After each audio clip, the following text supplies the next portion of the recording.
Prontinho. Bom, gente, bom dia. Hoje a gente vai começar um outro assunto, né? Na verdade, a gente falou um pouquinho já sobre esse conceito, falando sobre a arquitetura do regionalismo crítico, né? A arquitetura que se enquadra dentro da ideia de regionalismo crítico, normalmente ela vai ter uma resposta tectônica, ou ela vai ter como característica essa preocupação com essa expressão da tectônica, que seria essa expressão construtiva da arquitetura, de uma forma poética, né, digamos assim, tá? Eu vou explicar o conceito para vocês e vai ficando mais claro, tá? Então, tectônica, na verdade, é um conceito, né, que a gente usa na arquitetura. A gente vai discutir hoje um pouquinho sobre esse conceito.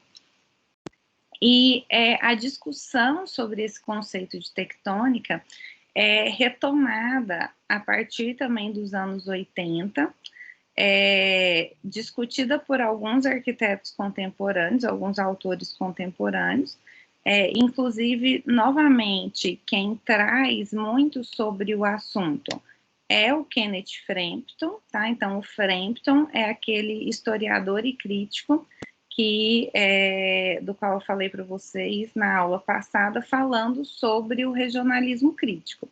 Então, ele também escreve um livro especificamente em torno dessa ideia e desse conceito da tectônica, tá?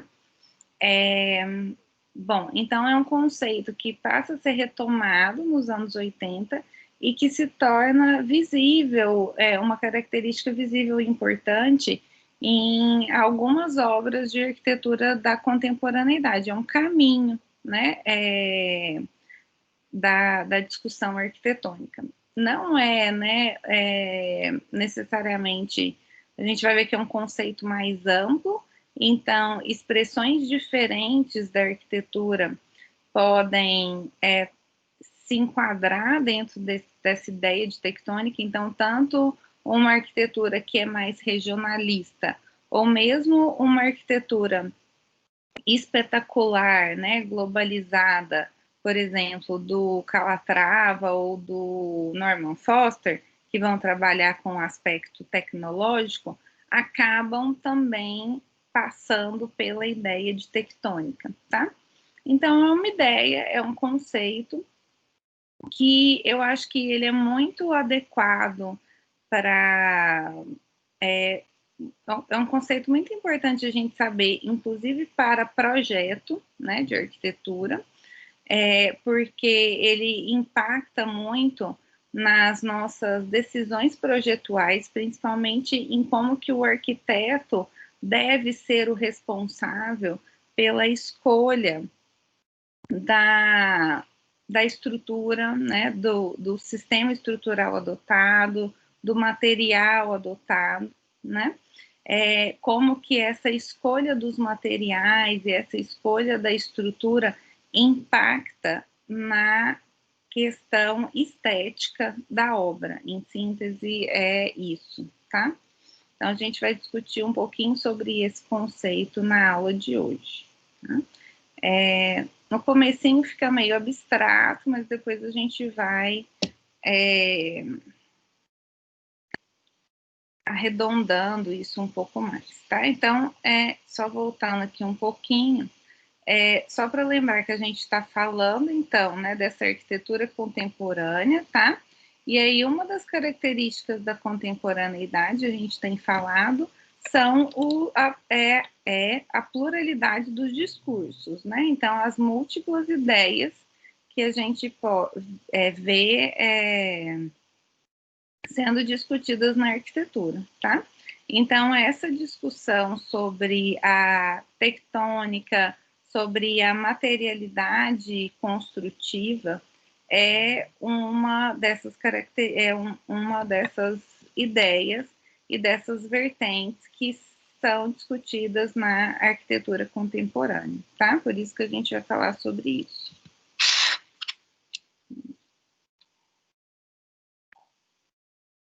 Então, vamos começar pela definição do termo, porque vai facilitando a gente entender melhor o que é isso, né? Então, sobre o termo tectônica, então, tectônica, a gente já falando, vocês já, a própria origem da palavra, né, remete à técnica, né, então, só de falar tectônica, né, a gente já associa a ideia de técnica construtiva, de materiais, né, de algo sólido, tá? E é bem por aí mesmo, tá certo? Então, tectônica em arquitetura, essa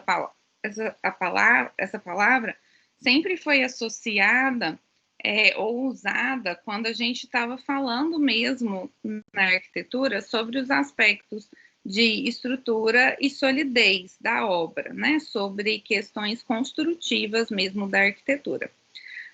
A questão que se coloca agora aqui na contemporaneidade e por esses autores que estudam a tectônica na arquitetura contemporânea vai ser que o termo pode ser entendido de uma forma um pouco mais ampla, tá? E aí a síntese, né, ou a definição desse termo seria essa, né? Tectônica é um adjetivo, né, um conceito que caracteriza toda a arquitetura que vai buscar com que a sua expressão poética, ou seja, a expressão estética, tá? O que ela passa visualmente, né, sensorialmente, visualmente para o usuário, né? Que essa expressão mesmo poética e estética da recepção da obra esteja diretamente vinculada aos elementos construtivos, tá? As regras da construção e a configuração da arquitetura como um conjunto construído. Então, é uma valorização da ideia de que a arquitetura é uma construção, né? Na sua essência, a arquitetura deve ser construída, né? Ela deve ser materializada. Então, por isso, um foco nos aspectos construtivos, tá? Essa ideia, né, de valorizar a tectônica, de valorizar a sua materialidade, tá? Gente, cuidado com as câmeras, tem gente com a câmera ligada aí. Essa ideia da materialidade, né, essa valorização do aspecto construtivo, também coloca uma discussão mais profunda, né, de como que que é parecida com a discussão que a gente viu no regionalismo crítico, de como que você valoriza, de uma oposição entre valorizar essa coisa mais realista e material da obra e da arquitetura, em oposição a essa arquitetura muito cenográfica ou imagética, né, que é um pouco da questão da arquitetura espetacular, tá? Bom, só para a gente continuar, então, aqui, tectônica, ela tá, esse conceito de tectônica, na verdade, remonta à própria origem da arquitetura, né? E a origem das discussões sobre o que é arquitetura no mundo grego, tá? Então, tectônica vem de tectônicos, né? Então, é uma palavra grega, que significa carpinteiro ou construtor, tá? Então, na arquitetura, esse termo apareceu, né, já na Grécia, para falar sobre como que, para definir a arte da construção em geral, né? E é interessante essa associação da poética construtiva, né? Da beleza implícita, na verdade, da beleza explícita mesmo, né? Da própria construção, tá? Então, em outros textos gregos sempre aparecia essa palavra tecton para nomear o carpinteiro, né, ou o construtor, mas para falar que esse construtor, esse carpinteiro, ele também era um poeta, ou seja, existia poesia, existia estética, né? Existia uma ordem de criação estética e relacionada à criação do belo na própria construção, tá? O, o termo tectônico aparece também na própria origem da palavra arquiteto, tá? Então, arquiteto vem do grego architecto, e arche significa comando, e tecton, o construtor e o artesão, tá? Então, arquiteto é aquele construtor mestre, né? O mestre construtor, o mestre artesão da obra, tá? E tem um outro termo interessante associado a ele, que é o termo grego da técnica. E técnica em grego, né, que seria traduzido para técnica, não necessariamente é só uma produção exclusivamente técnica, né? Técnica era um tipo de nomeava toda a ação profissional, toda a prática profissional, inclusive a própria poesia, né? Então, assim, a medicina era uma técnica, a pintura era uma técnica, a poesia era uma técnica, a literatura era uma técnica, tá? E elas têm um sentido mesmo, e técnico nesse sentido tem a proposta de saber fazer algo, né? E envolve não só um saber mesmo técnico, tá? Prático, né? Mas saber fazer isso de uma forma também poética, tá? Então, isso tudo para falar que a expressão poética das coisas, a expressão estética e poética na Grécia, ela sempre esteve associada ao resultado do saber fazer, né? Ou ao resultado do processo construtivo. Buscava-se uma associação entre as duas coisas, tá?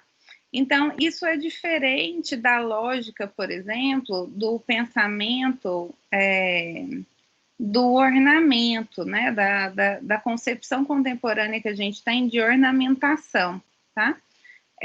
Porque, né?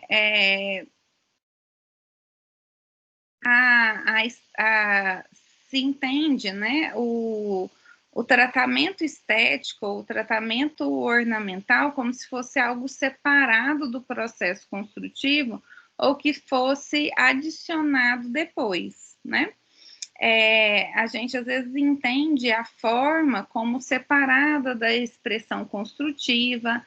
Então, eu faço a forma arquitetônica, eu defino a forma arquitetônica, eu defino a planta e as suas funções, e depois eu insiro a estrutura, né? Ou depois eu defino qual que vai ser a estrutura, como se ela fosse algo secundário em relação à forma, por exemplo, né? Então, a ideia de que a forma seria a expressão visual, estética e poética da arquitetura, e depois eu resolvo as questões estruturais e construtivas que ficam normalmente pouco aparentes, né?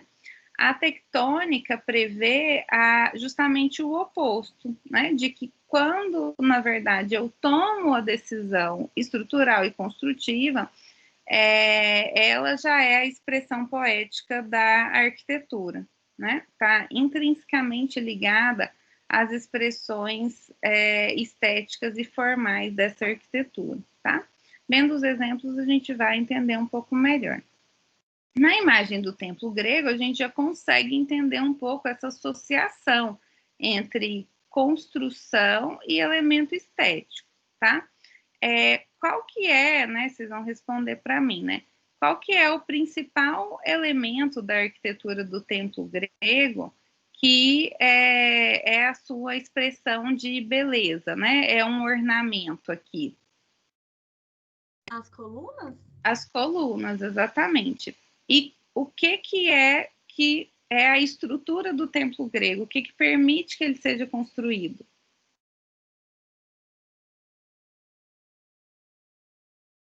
As colunas também. As colunas também, né? Então, é bem isso. É como que a estrutura e o elemento de expressão estética, de ornamentação, são a mesma coisa, né? Então, é como que a expressão, o que é o elemento de expressão poética e de beleza no templo grego, que são as colunas, é a sua própria estrutura, é o seu próprio elemento de construção, tá? Então, a tectônica, essa ideia de tectônica, de que há uma síntese entre o elemento da construção, que vai ser os elementos construtivos, que são a estrutura, os materiais, é neles que estão toda a expressão estética e de beleza da arquitetura, né? Então, eles não estão separados mais, né? E isso é algo que a gente percebe em vários períodos da arquitetura, né? Então, não é algo só contemporâneo, é um conceito que a gente visualiza, vislumbra e vê na própria origem da arquitetura, que se exprime na obra de vários arquitetos ao longo da história da arquitetura, inclusive entre os arquitetos modernos, né? Era um conceito importante aos arquitetos modernos, que se perde um pouco no pós-modernismo e na contemporaneidade, quando se vai para um lado dessa expressão mais midiática e imagética, cenográfica da arquitetura, né? E que aí é um conceito retomado, então, contemporaneamente por alguns autores para retomar a relevância da materialidade, dos aspectos construtivos na arquitetura. Tá? Então, sobre o conceito, né, continuando, o Frampton, que é o autor que vai falar sobre isso, né, ele está em busca da essência da arquitetura, de encontrar aquilo que é primordial a essa disciplina e a essa profissão e a essa prática, né?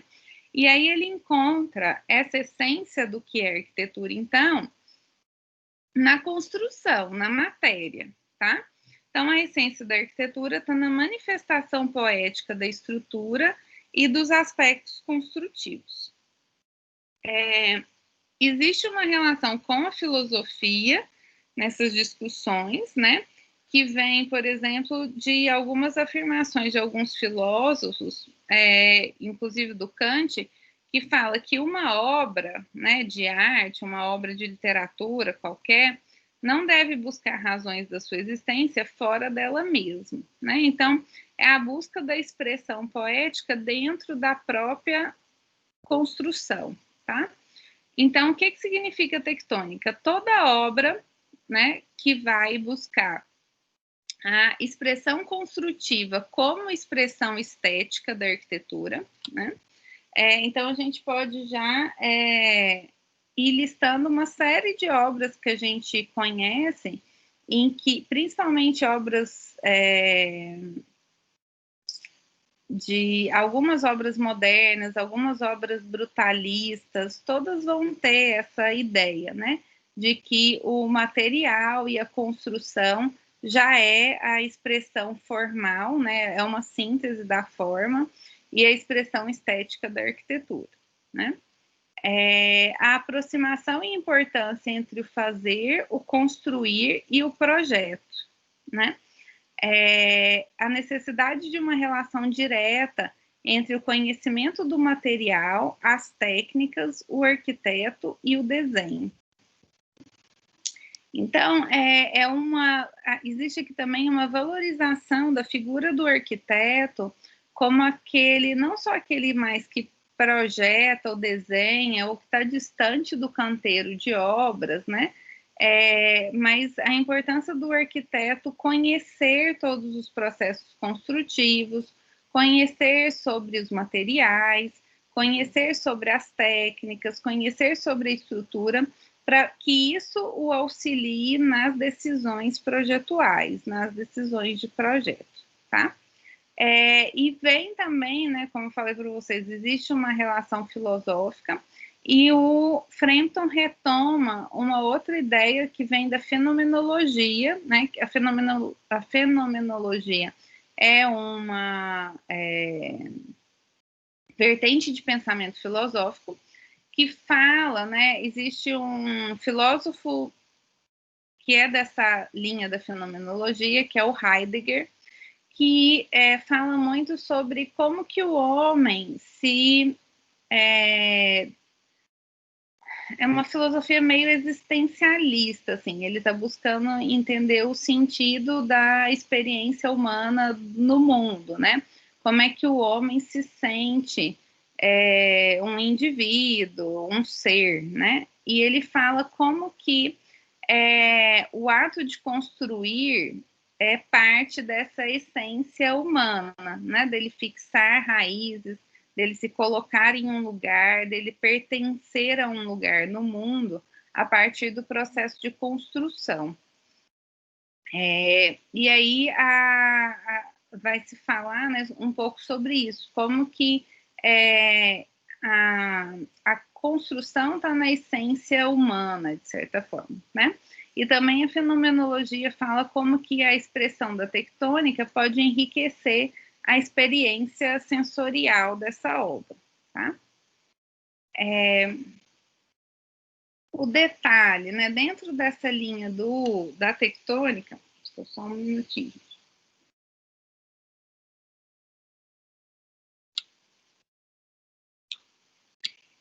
Uma das coisas que vai estar diretamente ligada à recuperação desse conceito de tectônica na arquitetura é um olhar também de alguns arquitetos e teóricos para como que a arquitetura deveria estar preocupada também com uma escala menor, né, da construção.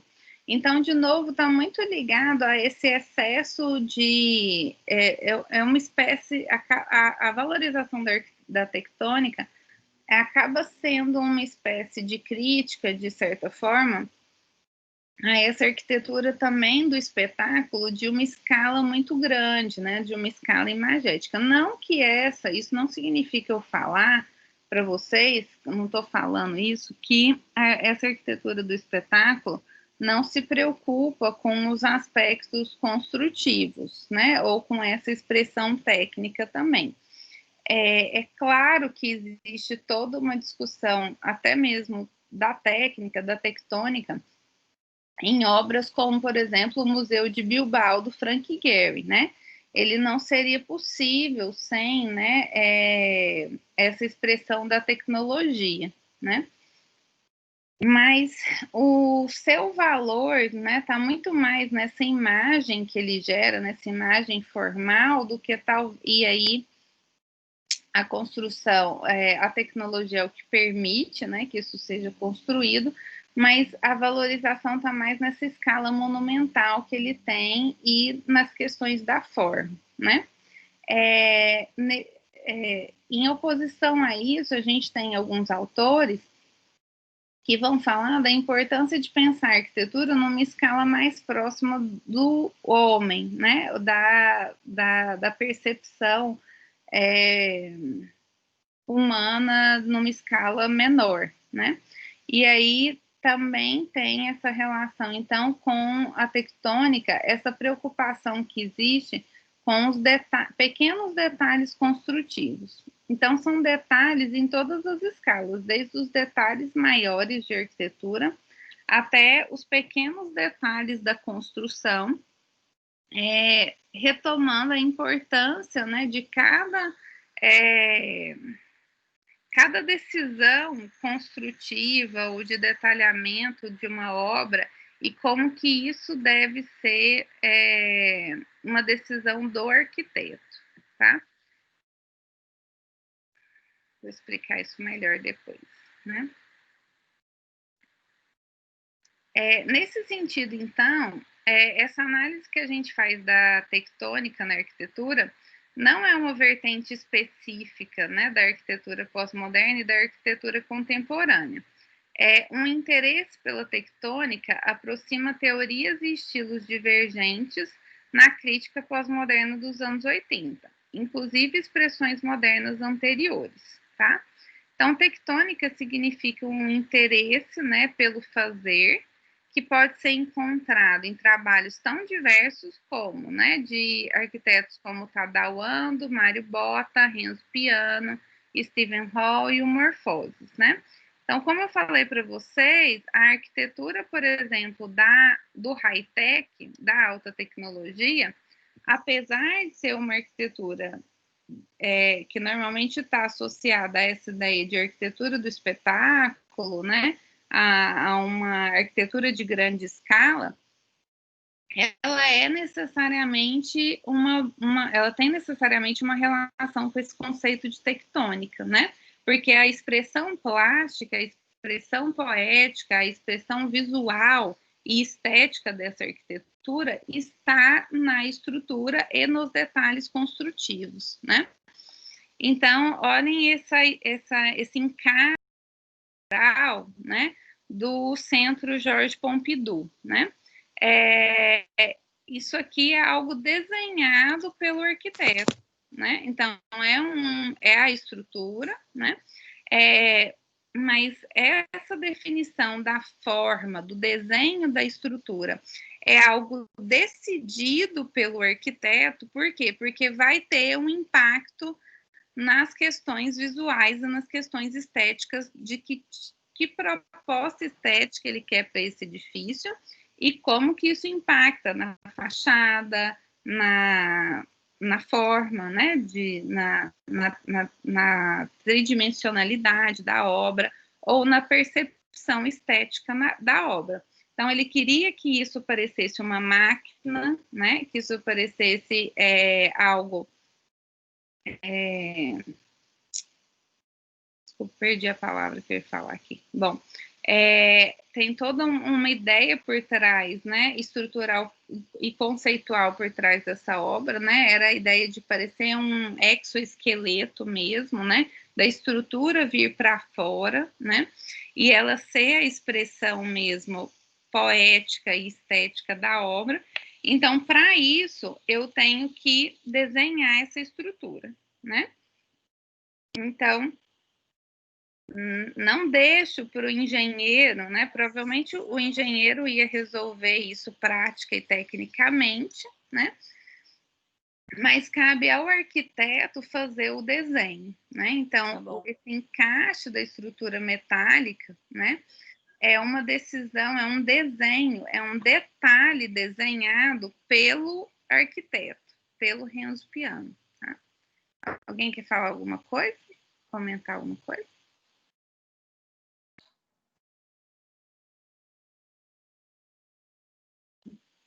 Perguntas? Está tudo bem? Para mim tá tudo bem, professora. Tá. Bom, então, como eu estou falando para vocês, apesar de uma preocupação com a estrutura, essa ênfase na forma tectônica não favorece nem o construtivismo, nem o desconstrutivismo, né? Então, nesse sentido, a gente pode argumentar que a tectônica é a estilística, ela não tem um estilo único. A gente vai ver ideias da tectônica, tanto aqui, né, em obras típicas do high-tech, quanto em obras do regionalismo crítico, por exemplo, que a gente falou na aula passada, tá? Em síntese, tectônica está ligada à expressão da arquitetura pelo seu aspecto técnico, material e construtivo, tá? A importância atual do fazer baseia-se na ideia de que uma amplificação da construção pode ser fonte de significado e sentido para a arquitetura. Né? A partir dos anos 70 e 80, há, então, um novo interesse, né? Então, como que isso se enquadra, né, na contemporaneidade? há um novo interesse por esse conceito de tectônica, como eu falei para vocês, e principalmente a partir de 3 autores, tá? Então, quem tiver interesse em ler mais ou discutir sobre isso, né?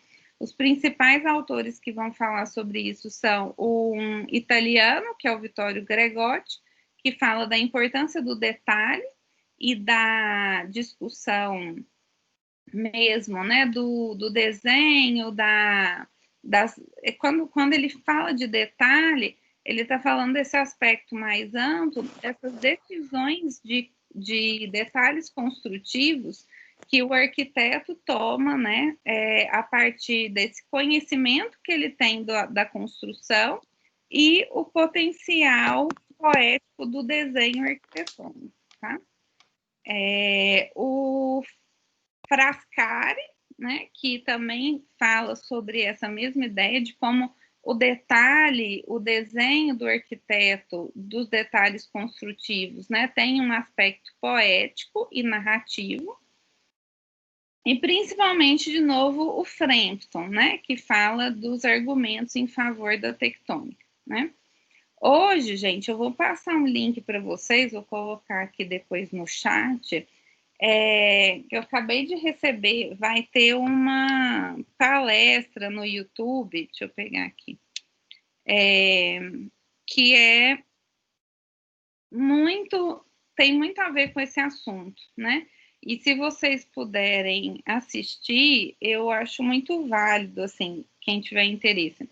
É com o professor Sérgio Ferro. O Sérgio Ferro, ele é um professor incrível, assim, de arquitetura. O Sérgio Ferro, ele foi professor da USP. Há muitos anos ele mora na França, tá?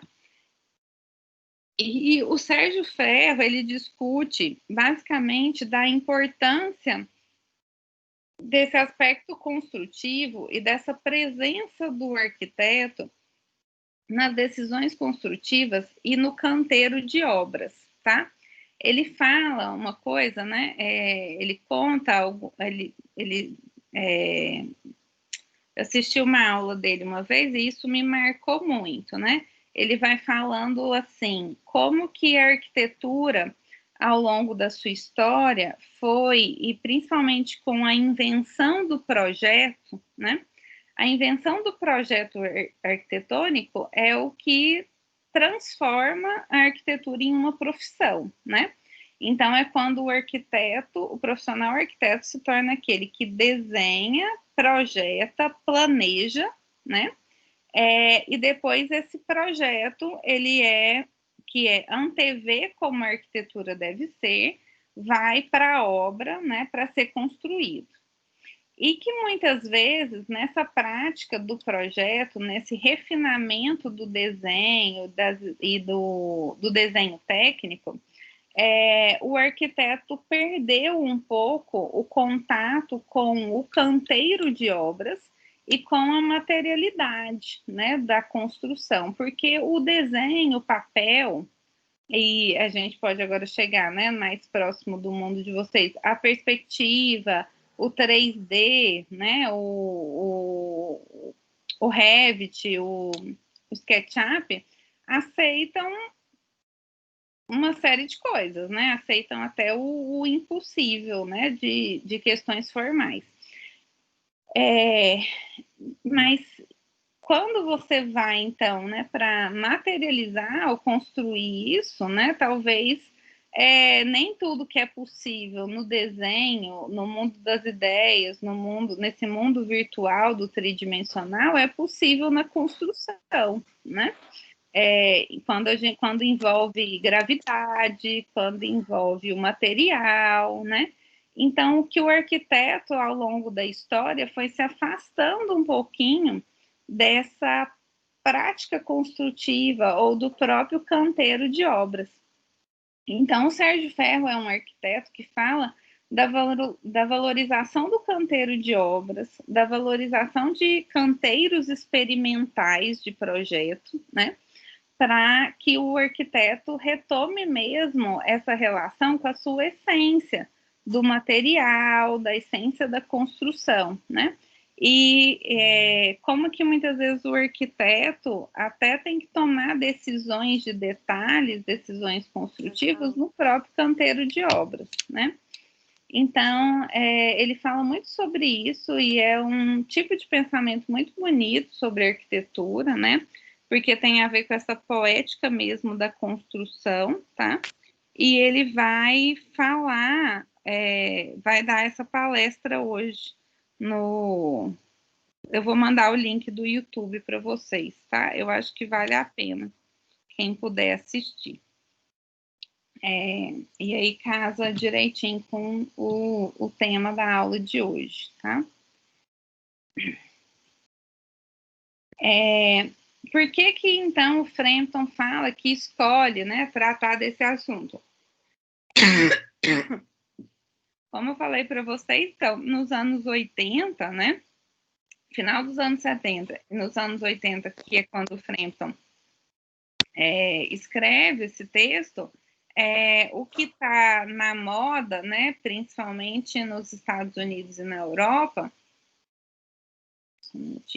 é essa arquitetura voltada, né, era essa arquitetura do pós-modernismo historicista, que tinha se tornado moda, né, e muito atraente ao mercado imobiliário, e aí as escolhas, né, do mercado construtivo era muito mais por essa razão, né, de que é uma moda imagética, do que por outras razões, né? Então, e o início do que a gente chama de uma espetacularização da arquitetura.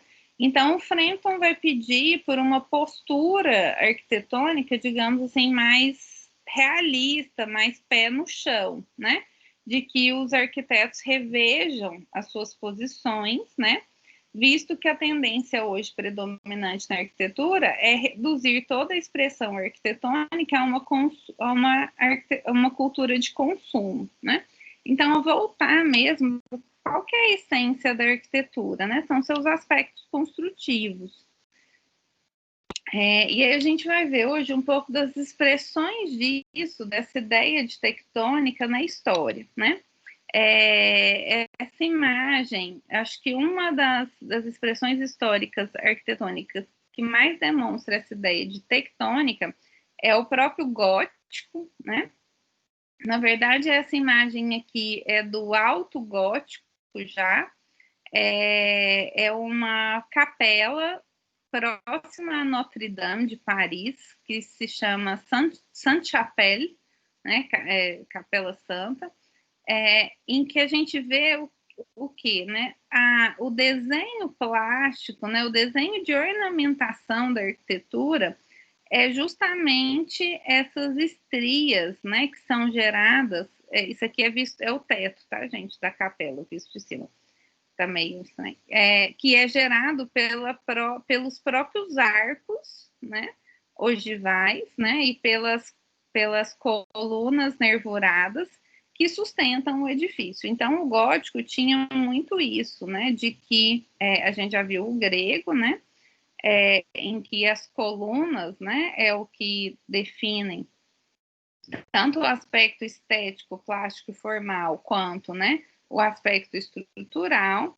E o gótico também é bem isso, né, como que é a própria estrutura que é a expressão estética da beleza da obra, né.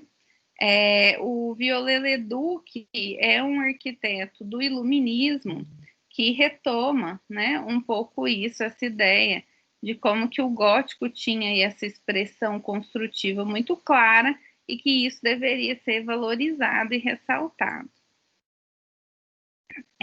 Aqui era justamente o que eu estava falando para vocês do que o Sérgio Ferro fala, né? Como que ao longo da história, com o desenho, o arquiteto foi abandonando um pouco o canteiro e se afastando das decisões construtivas, né? Em meados do século XIV, então, que é na época do Renascimento, a de desenhos geométricos, né, para levar para a obra, foi substituindo a tradicional projetação arquitetônica que existia de medidas diretas sobre o terreno, né? Na escala da construção mesmo de 1 para 1. No Renascimento, com a matematização, organização lógica da perspectiva linear, né, isso permitiu posicionar e ordenar objetos representados com profundidade no espaço, ou seja, é o surgimento do desenho e do projeto, né? E aí esses desenhos passam a substituir a presença do arquiteto no canteiro de obras. À medida que o arquiteto vai se afastando desse canteiro, né, o desenho passa a ser mais aprimorado, né? Eles tinham que incluir mais informações com mais precisão e qualidade para que quem fosse executar, né, conseguisse ter todas essas informações, né? Esse afastamento acaba sendo, então, um pouquinho problemático no sentido dessa, como eu falei para vocês, dessa concepção mais materialista, né, da obra de arquitetura, porque o papel aceita mais coisas, né, e acaba afastando um pouco essa noção, essa ideia do arquiteto como aquele que toma as decisões também de construção e toma também as decisões estruturais, tá? A tectônica ela era muito importante na arquitetura moderna. Como a gente viu, uma das características da arquitetura moderna era a expressão tecnológica, né? A expressão da tecnologia e dos materiais da época, né? Principalmente das possibilidades que a estrutura do concreto armado ou a estrutura de metal agora forneciam uma arquitetura, né? E na arquitetura moderna, a beleza estava associada às questões práticas, né? E funcionais. Então, a forma estava submetida às questões de função e às questões também construtivas, tá? Então, a tectônica era muito importante na arquitetura moderna. A gente pode ver na própria obra do Mies van der Rohe, né? Que a maioria das suas obras são puramente a estrutura, né? Então, quando a gente vê aqui a casa Farnsworth, né, do Mies, o que é a casa Farnsworth, se a gente for buscar qual que é a sua essência, né? São duas lajes paralelas, né, com as colunas, né, os pilares metálicos em perfil I, né? É basicamente isso a casa, né? Então, a expressão formal que garante a expressão estética da obra é a lógica estrutural, o sistema adotado, né? O sistema estrutural construtivo adotado por ele e os materiais que ele escolhe, né? Lógico que existe aqui, né, a questão da proporção, desse prisma retangular que ele faz, tá?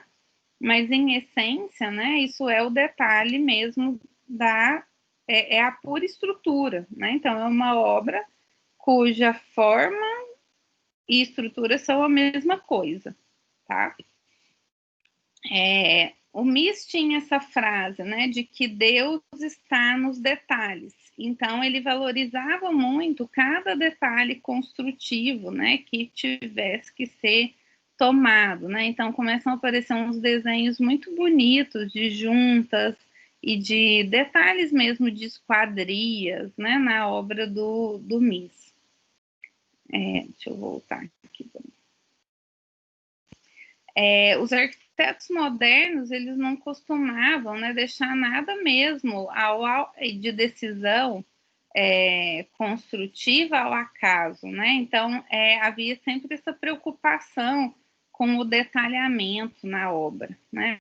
Então, aqui, por exemplo, o Mies tinha esse problema da quina, né? Ele queria que a quina fosse a junção da quina de duas fachadas, né, fosse a mais perfeita o possível, né? Se ele encontrasse essa quina aqui, né, normalmente, ia gerar um detalhe estranho do encontro desses dois elementos de perfil I aqui, que marcam a esquadria. Então, ele faz todo esse detalhe de recuo do pilar para dentro, né? De um acabamento aqui para esse pilar, para poder a fachada sair para fora um pouquinho, né? E para essa junção ficar bem resolvida, né?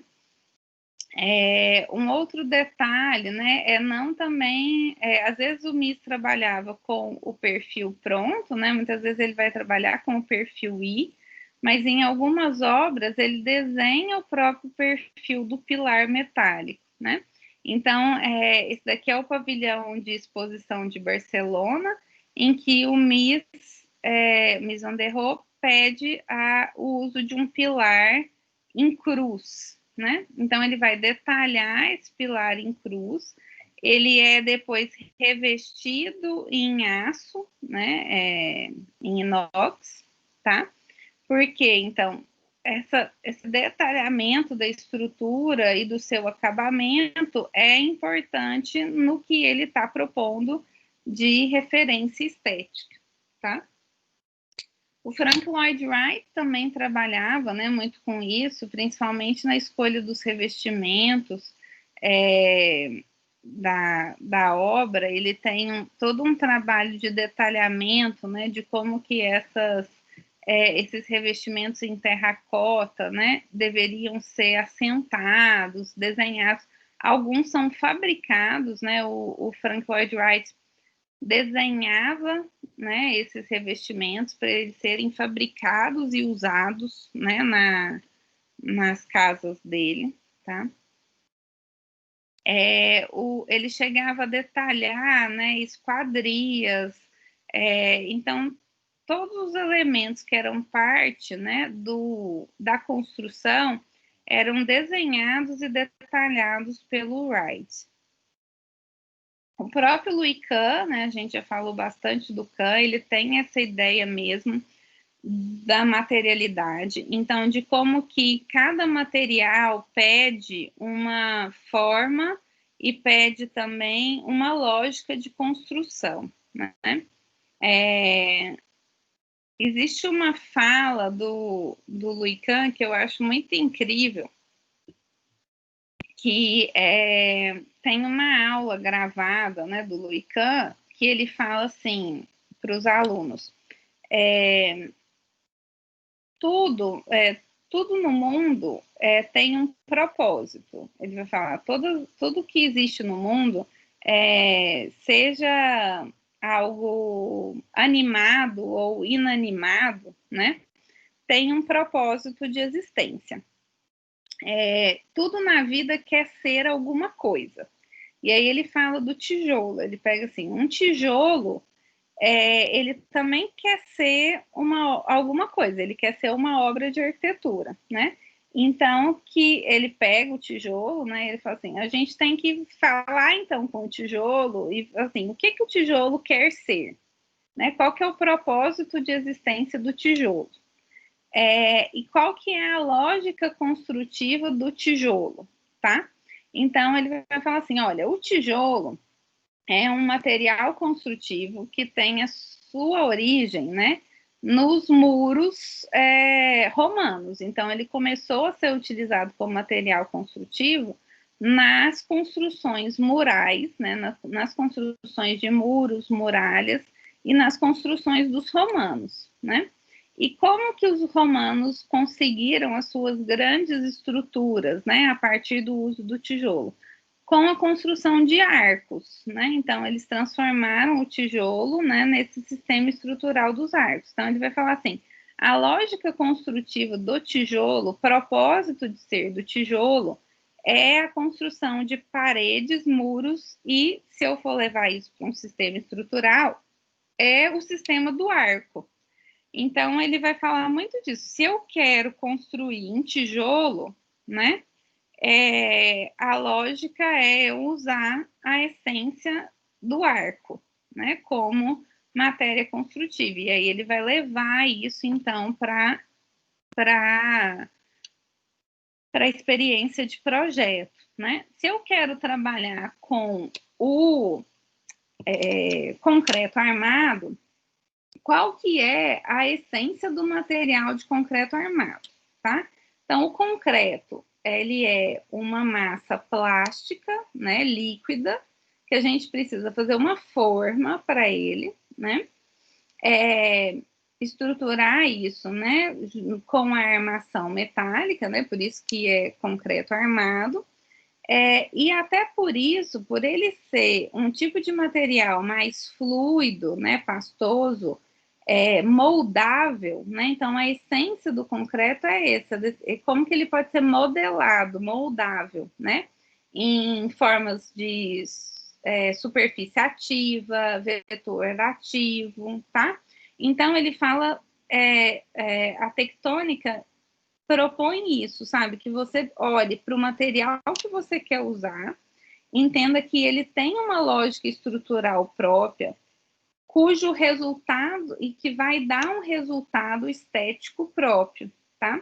Então, quando eu uso a estrutura com tijolo formando arcos, o resultado formal estético é um. Quando eu uso concreto armado, o resultado formal e estético é outro. Vamos pegar obras de concreto armado famosas, né? As próprias obras do Oscar Niemeyer, né?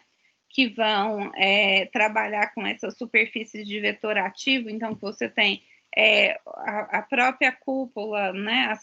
A cúpula do Congresso, a Catedral de Brasília, tá? Então, se eu quero trabalhar com concreto, qual que é a essência estrutural, lógica do concreto? O que o concreto me permite em termos de expressão volumétrica e formal, né? O concreto pelos arquitetos brutalistas, né? Então, o concreto tem essa ideia de peso, né? Então, eles vão ver essa possibilidade de expressão estética do concreto e vão adotar isso como a estética e a poética da sua arquitetura, o peso do concreto, tá? A estrutura metálica já é totalmente diferente. A estrutura metálica é justamente para te dar grandes vãos, para te dar leveza, né, na arquitetura, ou para permitir algumas, ou para permitir vencer vãos maiores, permitir fazer balanços maiores, tá? Para isso, ela vai precisar de trabalhar, por exemplo, com o sistema de treliças, tá? Então, qual que é a essência estrutural da estrutura metálica e o que ela permite para a arquitetura, tá? Em termos estéticos e em termos formais. Então, a tectônica tem tudo a ver com isso, em reconhecer o material, em o arquiteto decidir que material ele quer usar, qual sistema estrutural ele quer usar. Então, qual material, qual sistema estrutural é adequado para aquele material e como que cada um desses sistemas e desses materiais vai ter um resultado plástico, formal, estético diferente, tá?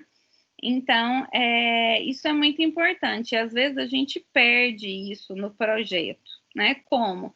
Preocupando mais com o resultado formal final e relegando a escolha da estrutura para o final, né?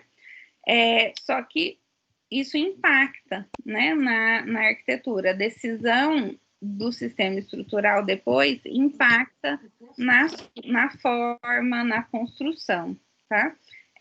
Isso eu acho muito importante de vocês começarem a pensar, principalmente para o TCC, né? Porque é interessante que o projeto já comece vislumbrando que tipo de estética material se deseja utilizar, né? Ou lançando a estrutura desde o início, né? Porque isso impacta mesmo nas questões formais da obra. Tá dando para entender, gente? Querem comentar alguma coisa? Tá tranquilo, professora. Tá. Então, o Luican, né, ele também tinha uma preocupação grande com alguns detalhes, né, construtivos, de junção, de... Bom, e aí, peraí, deixa eu ver uma coisa aqui.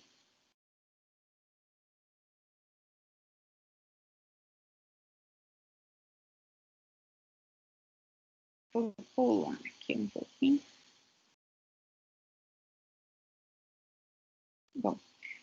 Bom, aí eu escolhi 2 arquitetos para mostrar para vocês. São 2 arquitetos que trabalham em escala muito diferente, tá?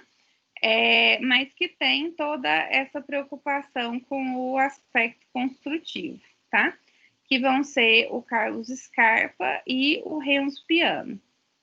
O Carlos Scarpa é um arquiteto italiano, na verdade ele é um arquiteto italiano dos anos 50 e dos anos 60. Só que quando os teóricos, né, redescobrem essa ideia da tectônica e do detalhe, eles redescobrem essa obra do Scarpa, que ele fez, sobretudo, na cidade de Veneza, na Itália, né? E como o Scarpa tinha toda essa preocupação com o desenho técnico e com os detalhes construtivos, tá? O outro arquiteto que eu vou mostrar para vocês também é interessante que os 2 são italianos, né? De épocas diferentes, né? Então, o outro arquiteto que também exprime muito bem essa preocupação com a expressão do material construtivo, da estrutura e da tectônica, vai ser o Renzo Piano, né? E aí, quando a gente olha para a biografia, né, do Renzo Piano, a gente começa a entender, né? Renzo Piano vem de uma família italiana de Gênova, que era construtora de navios, de barcos e navios, né? Então, ele tem muito mesmo essa coisa do detalhe, da construção, né, na sua formação, tá? Já são 8h35, tá, gente? Então, eu vou... Deixa eu ver, acho que dá tempo de eu mostrar o Scarpa aqui. Só um minutinho. Que aí a gente já quase finaliza. Bom. Então, o Carlos Scarpa, ele é um arquiteto, né, que vai ser retomado, então, na verdade, revalorizado depois da sua morte, né, em 1978, mas que ele trabalhava muito com essa questão de uma escala mais humana e dos aspectos construtivos e do detalhe arquitetônico, tá? Ele trabalhou muito na cidade de Veneza, né, construindo, inclusive, intervenções sobre patrimônio histórico, né? Então, aqui é uma obra, essa obra é da Fundação Perini, que, se não me engano, hoje ela é a sede da Fundação da Bienal de Veneza, né?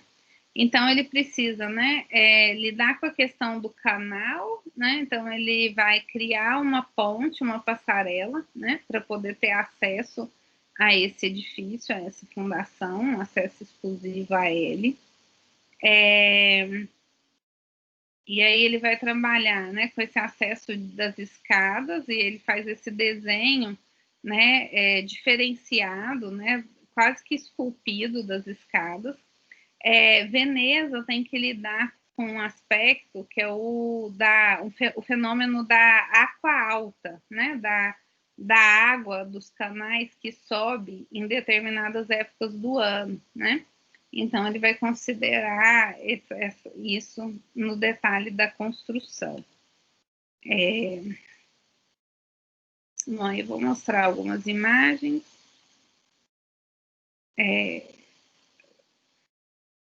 Ele trabalhava muito com o material do mármore, né? O mármore travertino, que é um material que é disponível, né, na Itália.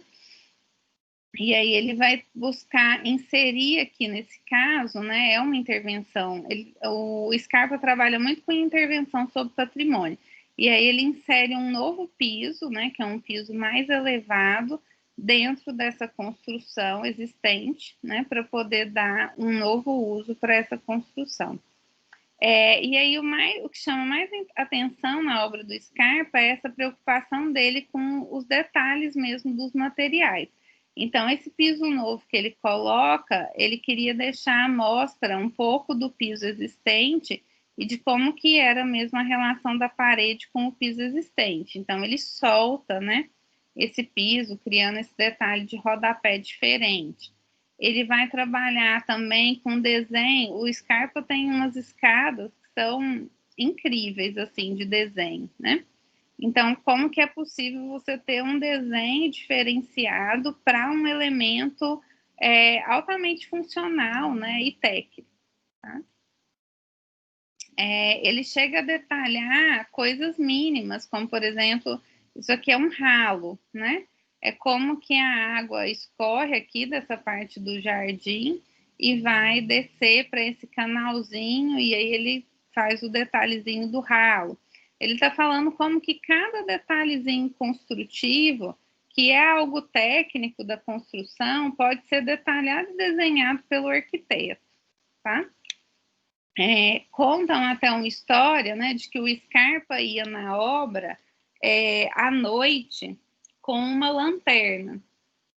E que aí, com essa lanterna, ele ia olhando pedacinho por pedacinho da obra, da construção, para ver cada detalhe, né, se não estava passando nada ou ficando nada sem ser detalhado. Uma obra muito pouco conhecida, mas bastante estudada, que a gente fala pouco, mas ela é muito estudada e importante, principalmente quando a gente fala de intervenção em patrimônio histórico, é o do Museu Castelvecchio em Verona, do Scarpa, em que ele faz uma intervenção adicionando elementos de estrutura, passarela e circulação dentro desse museu já construído, né? E aí ele usa de materiais diferentes dos materiais de construção original, justamente para fazer um bom destaque entre o que é o antigo e o que é o novo. E aí, o que interessa para a gente em termos de tectônica é como que ele se aproveita mesmo da expressão desses materiais e vai gerando desenhos diferentes, né? Como é que ele tem essa preocupação com o detalhe, com o desenho dos detalhes arquitetônicos, né? Então, olha que incrível, né? Isso aqui é uma escada de aço cortem, né? Tem uma espécie de estrutura invertida, né? Porque ela vai ser apoiada nessa viga aqui.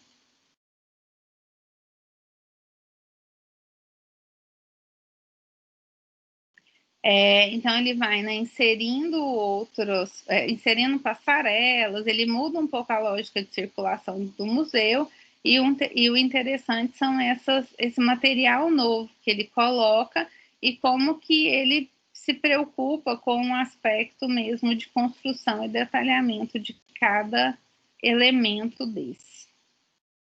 Então, é uma escala mais humana, né, uma escala menor de intervenção de projeto, mas que demonstra toda essa preocupação com a expressão construtiva, com a expressão do aspecto construtivo da arquitetura, tá? O conhecimento dos materiais, o conhecimento da lógica dos materiais, tá? E como que isso, como é que o arquiteto tem que se atentar a desenhar cada mínimo detalhe da obra, né? Então, aqui, né, esse detalhe do corrimão, do guarda-corpo, né, isso aqui é o arquiteto que desenha, né, e que ele tem que estar em harmonia com todo o conjunto da edificação, né. Isso aqui é um detalhe de como esconder uma caixinha de tomada, né. Então, ele não queria que a caixinha de tomada ficasse aparente, então ele faz um detalhezinho para esconder essa tomada, né? Então, como que cada detalhe e aspecto deve ser pensado, né? Lógico que ele chega num nível máximo aí de detalhamento, né?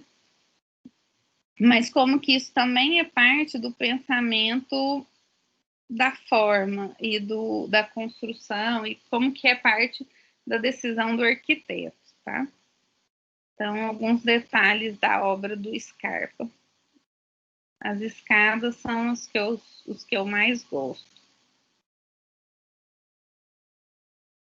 Bom. Então, detalhes de juntas, né? Detalhe de como que uma peça do mármore vai se encontrar com a outra, precisa ter uma junta de dilatação. Então, como é que isso tem um resultado estético específico, né? Bom, aí na terça-feira a gente vai falar do Renzo Piano e a gente vai falar especificamente dessa obra dele, que gera uma discussão, né, crítica importante de como que o Renzo Piano, ao mesmo tempo, tenta trabalhar com questões de valorização da técnica da construção, ele tenta remeter a uma arquitetura do lugar, né, cultural, ele tenta remeter à cultura construtiva do lugar, mas como que isso é um pouco paradoxal pelo fato dele ser um arquiteto estrelado, né, dele ser um arquiteto dessa lógica da arquitetura do espetáculo, tá? Então, a gente vai falar um pouco dos aspectos tectônicos do Renzo Piano, mas vamos fazer uma leitura um pouco mais crítica também, especificamente dessa obra, tá? Tudo bem, gente? Deu para entender? Ficou claro? Sim. Sim, aham. Tá bom, então. Então, por hoje é isso. Bom fim de semana para vocês, tá? E até terça-feira.